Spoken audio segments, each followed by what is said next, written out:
Hello and नमस्कार दोस्तों, आप सभी का स्वागत है हमारे इस यूट्यूब चैनल सिलेक्शन मार्क में। तो कैसे हैं आप सभी लोग? आशा करता हूं आप सभी लोग स्वस्थ होंगे। और आज 3 अप्रैल 2024 करंट अफेयर क्लास के लिए आप रेडी हैं? चलिए, तो आज ये हमारी थर्ड क्लास है। ठीक है, चलिए। और आपको सभी को पता ही है, सभी महत्वपूर्ण परीक्षाओं के लिए महत्वपूर्ण है। जैसे कि आप थंबनेल में देख रहे हैं, 1 मार्च 2024 का ये क्वेश्चन है। बहुत इंपॉर्टेंट क्वेश्चन है। इस तरह के क्वेश्चन हम इसमें करने वाले हैं। ठीक है, जो हमारे जीआई टैग से संबंधित क्वेश्चन होंगे, है ना। आरबीआई की फुल डिटेल से संबंधित क्वेश्चन होंगे और वायुसेना से भी संबंधित क्वेश्चन होंगे। आप हमें इंस्टाग्राम पर भी फॉलो कर सकते हैं। ये हमारी इंस्टाग्राम आईडी है, ये फेसबुक है।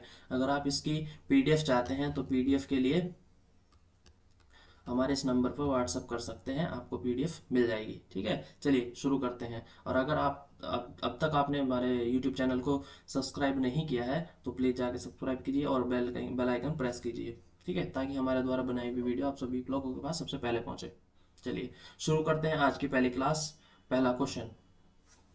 ठीक है, चलिए देखते हैं। Question number 1।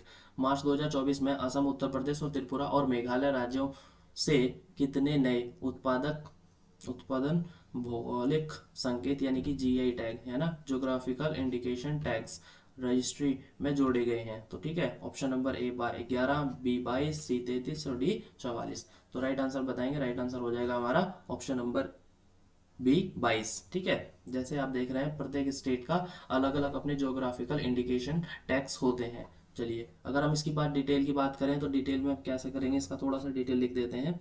जैसे इसमें स्टेट दे रखे हैं, जैसे असम दिया है ना। असम में कितने हैं जीआई टैग, कितने नए जीआई टैग जोड़े गए हैं? तो 12 जीआई टैग नए जोड़े गए हैं। उसके बाद जैसे उत्तर प्रदेश है, उत्तर प्रदेश में कितने जोड़े गए हैं? तो नए 5 जीआई टैग जोड़े गए हैं। ठीक है, इसके बाद जैसे त्रिपुरा है, त्रिपुरा में कितने? त्रिपुरा में 2 नए जोड़े गए हैं। ठीक है, और बात इसके बाद अगर हम मेघालय की करें तो मेघालय में कितने जोड़े गए हैं? मेघालय में 3 जोड़े गए हैं। अगर हम इनकी टोटल की बात करें तो टोटल कितना हो जाएगा? 22।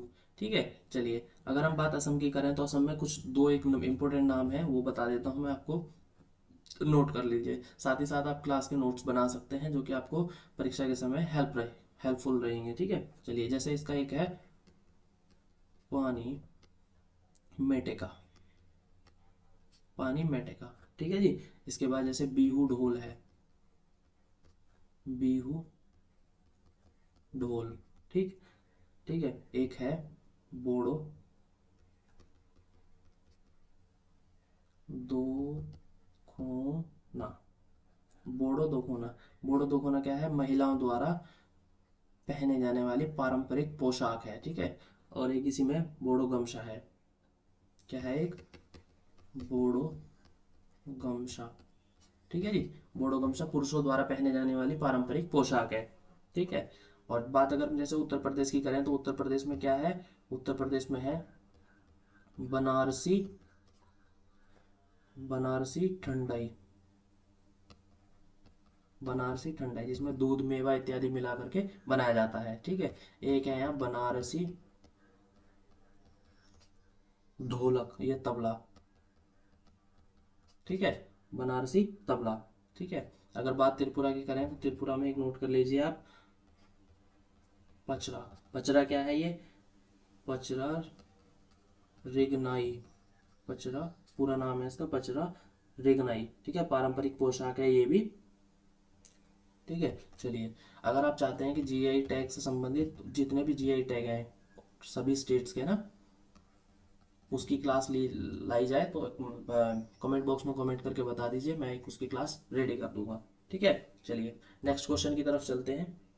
क्वेश्चन नंबर, अच्छा एक इसमें चीज़ रह गई। जैसे जीआई टैग किस अधिनियम के तहत लाया गया था? तो जीआई टैग अधिनियम 1999 के तहत लाया गया था। ठीक है, अच्छा सबसे पहले भारत में जीआई टैग किसे मिला था? 2004 में 5 में दार्जिलिंग चाय को डीआई टैग दिया गया था। ठीक है, भारत का सबसे पहला। ठीक है, चलिए नेक्स्ट क्वेश्चन की तरफ चलते हैं। क्वेश्चन नंबर सेकंड, बहुत इंपॉर्टेंट क्वेश्चन है। क्वेश्चन नंबर सेकंड कहाँ गया ये रहा। चलिए, भारतीय रिजर्व बैंक आरबीआई ने 90 वर्ष के उपलक्ष्य में 90 वर्ष के उपलक्ष्य में एक समारोह का आयोजन किया है। इसने अपना परिचालन कब शुरू किया था? ठीक है, चलिए ऑप्शन नंबर ए है जैसे 1 अप्रैल 1930 को, ऑप्शन बी 1 अप्रैल 1932, ऑप्शन सी 1 अप्रैल 1935, 1 अप्रैल 1940। तो हमारा राइट आंसर सी हो जाएगा 1 अप्रैल 1935 को। ठीक है, अगर देखो हम थोड़ा सा डिटेल बात करें इसकी, तो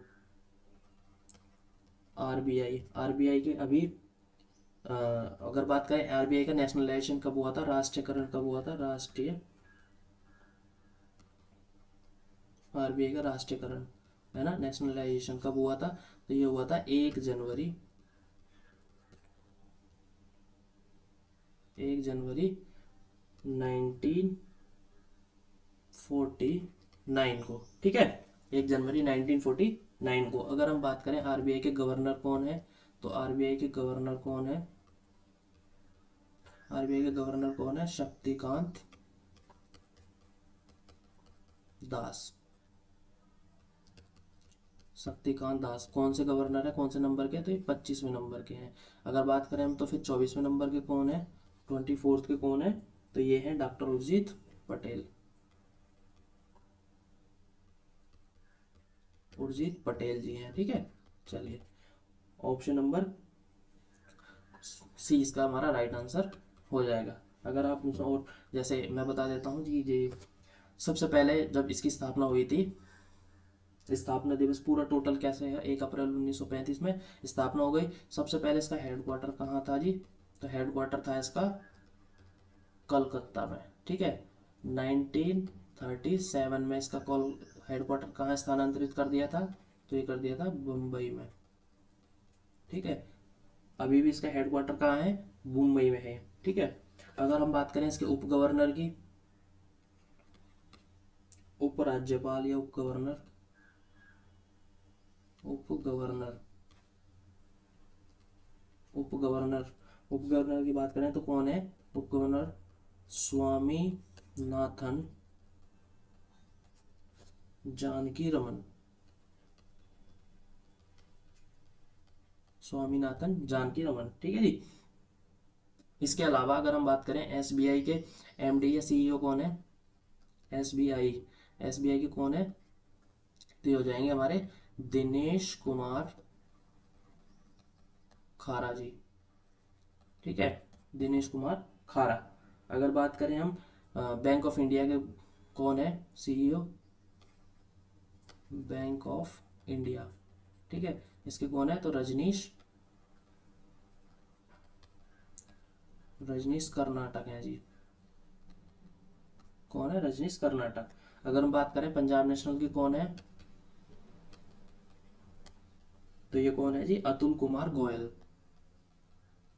अतुल कुमार गोयल। ठीक है, चलिए इतनी डिटेल काफी है। चलिए क्वेश्चन नंबर नेक्स्ट की तरफ चलते हैं। अच्छा, किस अधिनियम के तहत लाया गया था? तो ये लाया गया था reserve bank of India act 1934। Reserve bank reserve bank of India act 1934 के तहत लाया गया था। ठीक है जी, चलिए नेक्स्ट क्वेश्चन की तरफ चलते हैं। Question number third. Question number third क्या कहता है? निम्नलिखित में से कौन सा देश एशिया में सबसे अधिक विदेशी फंड, ठीक है, विदेशी फंड का आकर्षणकर्ता बना है? तो ऑप्शन नंबर ए चीन, बी भारत, सी पाकिस्तान या डी बांग्लादेश। तो ऑप्शन नंबर 20 में राइट आंसर हो जाएगा, जिसमें हमने डिटेल लिखी है। मार्च 2024 में विदेशी संस्थागत है ना निवेशकों एफआईआई ने भारतीय इक्विटी में $3.63 बिलियन का भारी निवेश किया है, जो कि दिसंबर 2023 के बाद उनकी सबसे बड़ी खरीदारी थी। ठीक है, चलिए नेक्स्ट क्वेश्चन की तरफ चलते हैं। आपको इसमें इतना ही याद रखना था। नेक्स्ट क्वेश्चन, चलिए इंपॉर्टेंट क्वेश्चन रहेगा। भारत के नए फाइटर जेट तेजस MK-1A में पहली उड़ान सफल कहाँ संपन्न हुई है, ठीक है। तो ऑप्शन नंबर ए जैसे चंडीगढ़ में, मुंबई में, सी बेंगलुरु में या कोलकाता में, ठीक है। तो ऑप्शन नंबर सी हमारा इसका राइट आंसर हो जाएगा, कोलकाता उसमें, बेंगलुरु में, सॉरी, ठीक है। चलिए नेक्स्ट क्वेश्चन की तरफ चलते हैं, ये आपको याद रखना है, इंपॉर्टेंट क्वेश्चन है। तेजस MK-1A की पहली उड़ान बेंगलुरु में, और ये 18 मिनट तक आसमान में रहा है, ठीक है। नेक्स्ट क्वेश्चन, चलिए क्वेश्चन नंबर 5। हाल ही में किस देश हाल ही में किस देश ने वायुमंडलीय और अंतरिक्ष पर्यावरण, है ना, निगरानी के लिए उपग्रह का सफलतापूर्वक प्रक्षेपण किया है, ठीक है। चलिए option number A America, option number B Japan, option number C चीन और ऑप्शन नंबर डी भारत। तो इसका राइट आंसर हमारे पास ऑप्शन नंबर सी चीन हो जाएगा। चलिए ठीक है। अच्छा, अगर हम डिटेल की बात करें, थोड़ा सा इसमें थोड़ा सा जान लेते हैं। तो अमेरिका की कैपिटल क्या है जी, राजधानी क्या है अमेरिका की? अमेरिका की कैपिटल हो जाएगी वाशिंगटन डीसी। वाशिंगटन डीसी, ठीक है। चलिए, अमेरिका में करेंसी यानी मुद्रा कौन सी चलती है जी? तो ये सभी को पता है इसका, इसमें चलती है डॉलर, इसमें चलते हैं डॉलर। अगर बात करें हम अमेरिका के, जैसे पार्लियामेंट को क्या कहते हैं, हमारे यहाँ पार्लियामेंट को संसद कहते हैं, तो अमेरिका में क्या कहते हैं, इसको कहते हैं जी कांग्रेस। क्या कहते हैं? कांग्रेस कहते हैं। चलिए, अमेरिका के राष्ट्रपति का नाम बता सकते हैं मुझे आप? राष्ट्रपति, अमेरिका में राष्ट्रपति कौन है? तो सभी को पता है, आप सभी को, क्या नाम है इनका? जो बाइडेन, ठीक है, जो बाइडेन जी, ठीक है। चलिए, इसके अलावा आप ऑप्शन नंबर जैसे 20 में दे रखा है, ऑप्शन नंबर बी जापान का बता सकते हैं आप मुझे? जापान, कैपिटल क्या है इसकी? जापान की कैपिटल क्या हो जाएगी?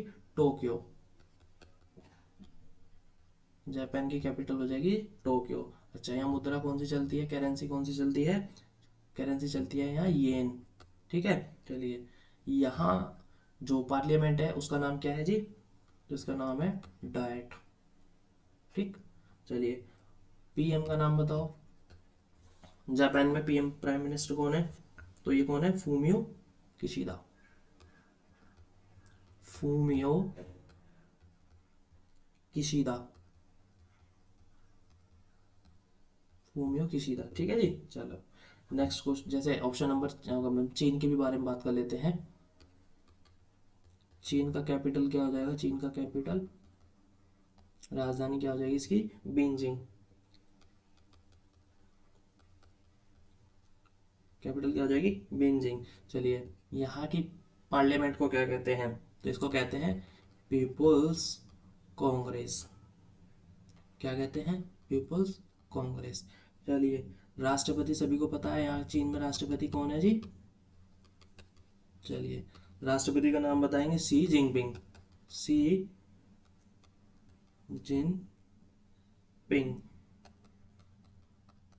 ठीक है। चलिए, तो इतना ही इसमें। नेक्स्ट क्वेश्चन की तरफ चलते हैं, ऑप्शन नंबर सी इसका राइट आंसर हो जाएगा, ठीक है, वायुमंडल और अंतरिक्ष पर्यावरण की निगरानी के लिए। चलिए नेक्स्ट क्वेश्चन की तरफ, इंपॉर्टेंट क्वेश्चन है। हाल ही में किसको प्रतिष्ठित टाइम्स पावर आइकन 2024 पुरस्कार से सम्मानित किया गया है? तो ऑप्शन नंबर ए मुकेश अंबानी को, option number B Anand Mahindra को, ऑप्शन नंबर सी विजय जैन को, ऑप्शन नंबर डी समर्थ मित्तल को, ठीक है। तो ऑप्शन नंबर सी इसमें हमारा राइट आंसर हो जाएगा, जो कि ये है, ठीक है, टाइम्स पावर आइकन, ठीक है, टाइम्स पावर आइकन। चलिए, आपको इसमें इतना ही याद रखना था। और ये प्रोग्राम कहाँ किया गया है टाइम्स पावर आइकन का? ये करा गया है जी नोएडा के अंदर। कहाँ किया गया है? नोएडा के अंदर, ठीक है। चलिए, क्वेश्चन नंबर नेक्स्ट की तरफ चलते हैं, आशा करता हूँ आपको ये क्वेश्चन समझ आए होंगे।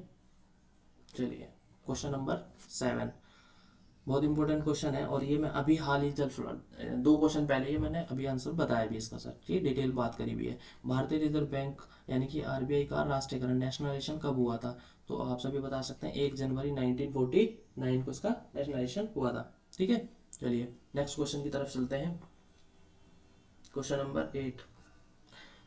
क्वेश्चन नंबर 8, भारतीय क्रिकेट में भारतीय क्रिकेट नियंत्रण बोर्ड यानी कि बीसीसीआई की स्थापना कब हुई थी? ठीक है, ऑप्शन नंबर ए दिसंबर 1918 में, ऑप्शन नंबर बी दिसंबर 1928 में, ऑप्शन नंबर सी दिसंबर 1938 में, या ऑप्शन नंबर डी 1948 में।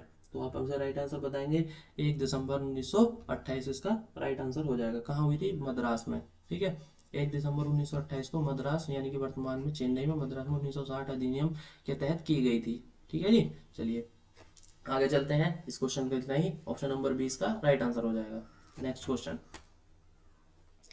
क्वेश्चन नंबर 10, भारत में पहली बार सर्वोच्च न्यायालय की स्थापना स्पेस में रेगुलेटिंग 1773 में रेगुलेटिंग एक्ट के तहत की गई थी। Option number A, option number B, option number C. इसमें 4 ऑप्शन है, आप मुझे राइट आंसर बताएंगे। इसका राइट आंसर हो जाएगा ऑप्शन नंबर बी, वर्ष 1974 में। ठीक है, चलिए अगर हम इसका थोड़ा सा डिटेल जाने, थोड़ी सी अगर हम इसकी डिटेल की बात करें तो इसमें थोड़ा सा डिटेल क्या करेंगे, जैसे सुप्रीम कोर्ट को, जुडिशरी को समझते हैं हम थोड़ा सा।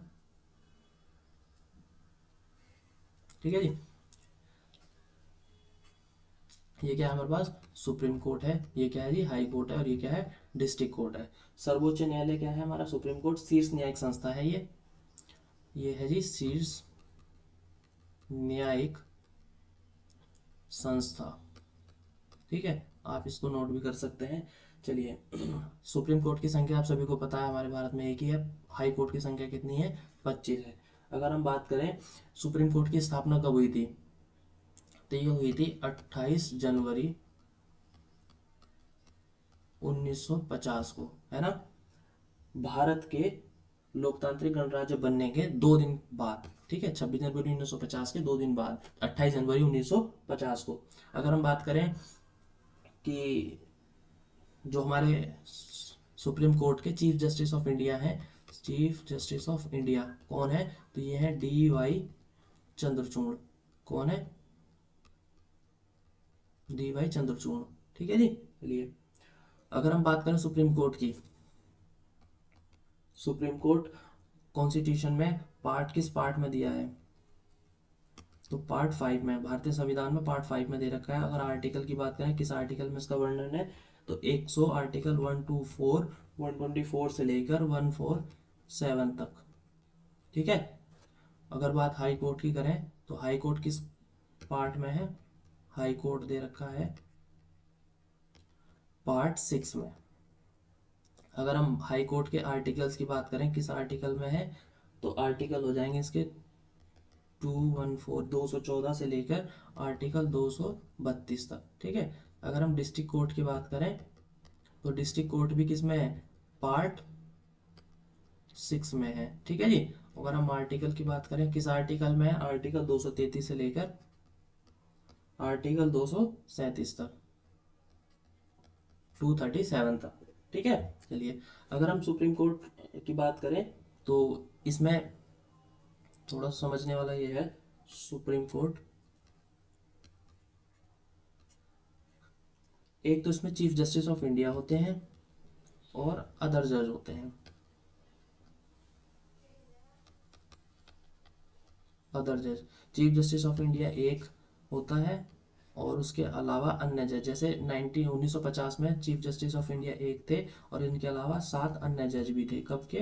1950 में। ठीक है, अभी एक चीफ जस्टिस ऑफ इंडिया है प्लस 33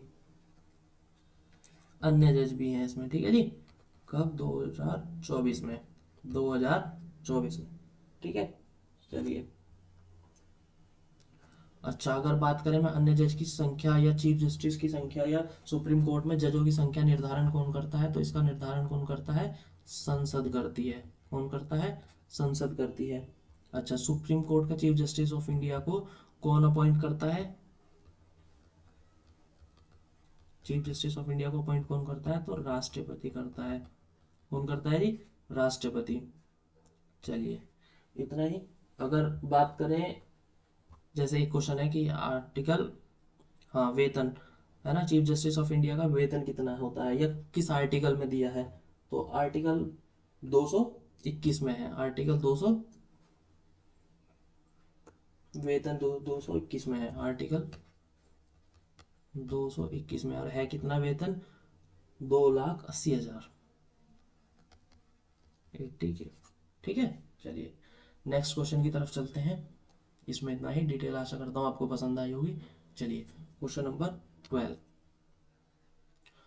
12 क्या कह रहा है, कौन से बैंक अवैध ऋण देने वाले ऐप्स पर रोक लगाने के लिए डिजिटल इंडिया टेस्ट एजेंसी की स्थापित करेगा। ठीक है, भारतीय रिजर्व बैंक की बात चल रही है यहाँ पे, तो ऑप्शन नंबर बी हमारा राइट आंसर हो जाएगा इसमें। ठीक है, चलिए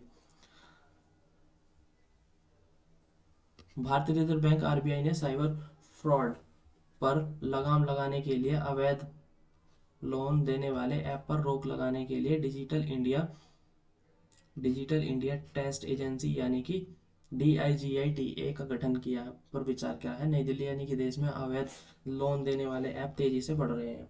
ठीक है, चलिए तो इम्पोर्टेंट क्वेश्चन रहेगा, किस एजेंसी की स्थापना के बारे में सोच रहे हैं आरबीआई, तो ये हो जाएगा डिजिटल इंडिया टेस्ट एजेंसी। ठीक है, भारतीय रिजर्व बैंक। चलिए नेक्स्ट क्वेश्चन की तरफ चलते हैं। इसमें इतना ही याद रखेंगे आप सभी लोग। ठीक है, चलिए IMT रिलेट एक्सरसाइज 2024 जो कि हाल ही में संपन्न हुई, निम्न में से कौन से देश इसमें शामिल नहीं है। चलिए किस किस में देश में हुई है, देखो IMT रिलेट। ठीक है, चलिए एक्सरसाइज, जैसे आई से इसमें हो जाएगा इंडिया, M से हो जाएगा हमारा मोजाम्बिक, और T से हो जाएगा यहाँ पे तंजानिया। तो इसमें कौन सा देश नहीं है, तो कौन सा नहीं है शामिल, मालदीव इसमें शामिल नहीं है। ठीक है, त्रिपक्षीय कब से कब तक, 24 से 28 मार्च को नकोला मोजाम्बिक में संपन्न हुआ है। कहाँ हुआ है, मोजाम्बिक में। ठीक है, चलिए भारत मोजाम्बिक और तंजानिया में किया गया 2024 है ना अभ्यास। चलिए इसमें इतना ही याद रखना था, तो कौन सा देश शामिल इसमें नहीं है, तो इसमें मालदीव शामिल नहीं है। ठीक है, नेक्स्ट क्वेश्चन की तरफ चलते हैं, इंपॉर्टेंट क्वेश्चन है। चलिए अंतरिक्ष में जाने वाले पहले भारतीय कौन थे, पहले भारतीय की बात चल रही है यहाँ पे। तो ये option number A Rakesh Kumar, option number B Sunita, option number C Kalpana Chawla, option number D Ravish Malhotra. ठीक है, तो इसका हमारा राइट आंसर क्या हो जाएगा, wing commander Rakesh Sharma. Option number ए इसका राइट आंसर हो जाएगा, विंग कमांडर राकेश शर्मा। ठीक है, चलिए कब गए थे ये, तो ये गए थे 2 अप्रैल 1984 को। ठीक है, चलिए भारत के पहले थे, और अगर विश्व की बात करें तो विश्व के कौन से नंबर के थे, तो 138वें नंबर के विश्व में थे। ठीक है, और भारत के पहले थे। कितने दिन रहे हैं अंतरिक्ष में, 7 दिन और 21 घंटे। ठीक है, चलिए 7 दिन 21 घंटे। कहाँ के रहने वाले हैं ये, तो ये पंजाब के पटियाला जिले के हैं। कहाँ के हैं, पंजाब के पटियाला जिला। ठीक है जी, चलिए तो आशा करता हूँ आपको ये क्लास पसंद आई होगी। आज का लास्ट क्वेश्चन था, तो अगर आपने अभी तक हमारे चैनल को सब्सक्राइब नहीं किया है तो प्लीज़ सब्सक्राइब कीजिए और बेल आइकन को प्रेस कीजिए। थैंक यू, और क्लास अच्छी लगी हो तो लाइक ज़रूर कीजिए।